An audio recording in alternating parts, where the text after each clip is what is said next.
Andrea es estudiante de doctorado de la Universidad Complutense de Madrid. Su investigación se centra en el estudio paleoclimático, es decir, ella estudia el clima del pasado. Nos va a hablar de un peligro que podría desatarse si no actuamos con suficiente rapidez ante el cambio climático. Seguro que habéis escuchado eso de que las vacas se tiran pedos y eso libera metano, y el metano es un gas de efecto invernadero que contribuye al calentamiento global. ¿Existe más metano, además del de las vacas? ¿Es peligroso? ¿Podría liberarse a la atmósfera?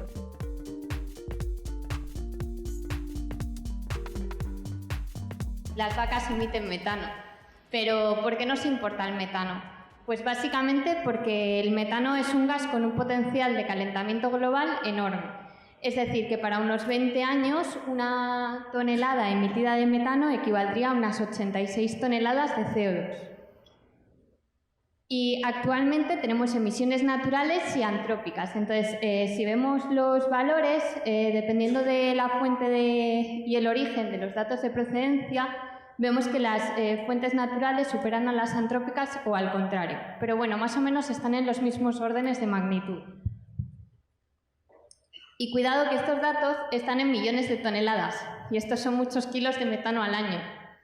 Entonces, entre las fuentes naturales tenemos que los humedales como Doñana pues emiten metano, después los volcanes, lagos y las termitas, que esto tampoco se suele saber. Y después, entre las fuentes antrópicas, tenemos a las vacas, y además de las vacas, vemos que los arrozales, los vertederos o los escapes de las antorchas también producen metano. ¿Pero hay más metano aparte de este?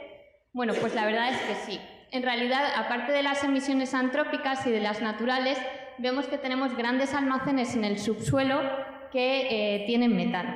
Y entonces, si comparamos los datos de las emisiones al año con los almacenes, vemos que todavía queda mucho metano por liberar. Entonces, tenemos tres tipos de almacenes diferentes. El primero de ellos sería el de las reservas de gas natural, que es el que solemos conocer, y estaría asociado a las reservas de carbón y de petróleo.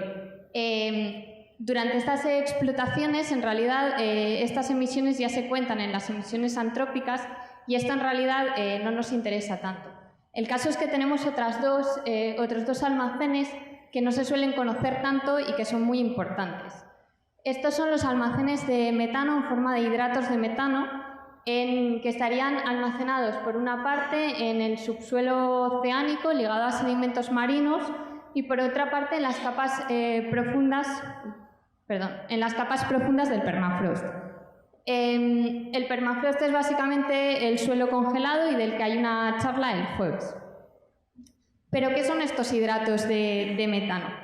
Pues básicamente son estructuras que son semejantes al hielo, en el que el gas estaría atrapado en una red de moléculas de agua. Es decir, nos tenemos que imaginar que el gas está atrapado en un cubo, ¿no? O algo así. Y es que están distribuidos a lo largo de todo el planeta y además, como hemos dicho antes, estarían tanto en zonas marinas como en zonas continentales, que serían las del permafrost. Y cuidado, porque las reservas son enormes y son casi superiores a todas las reservas de los hidrocarburos conocidos como carbón, petróleo y gas natural. Y esto ya se está explotando se está explotando en la actualidad, es peligroso y hay que tener cuidado porque esa explotación requiere mucho cuidado. Y es que se pueden liberar, claro, pero de forma natural estos hidratos también se pueden liberar. ¿Cómo? Pues básicamente es un tema un poco complejo porque depende de dónde estén, si están en la zona ártica, en la zona ecuatorial, permafrost o zonas marinas, que se desarrollan en unas condiciones diferentes. Pero bueno, vamos, en términos generales, las condiciones de estabilidad de estos hidratos serían temperaturas bajas y presiones altas. ¿Para qué? Pues para que básicamente se pueda formar ese cubo del que hablábamos y que atrape al gas.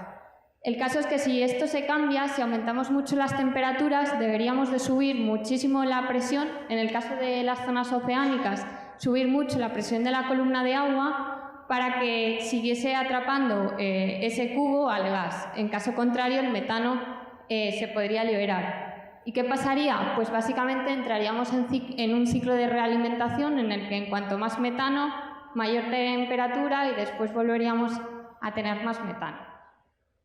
Como geólogos nos preguntamos si esto ha pasado ya previamente. Y el caso es que sí, que es la liberación de este metano es la principal hipótesis para explicar una crisis climática abrupta que pasó hace 55 millones de años y que conocemos como máximo térmico del Paleoceno-Eoceno. ¿Y qué pasó aquí? Pues básicamente aumentaron muchísimo las temperaturas, entre 5 y 8 grados, en atmósfera y en océano, y después se produjo una inyección masiva de metano y por lo tanto también de carbono. Y todo esto pasó en un tiempo muy corto. Es por todo esto por lo que nosotros solemos utilizar el PTM, bueno, el máximo térmico, como análogo al cambio climático actual.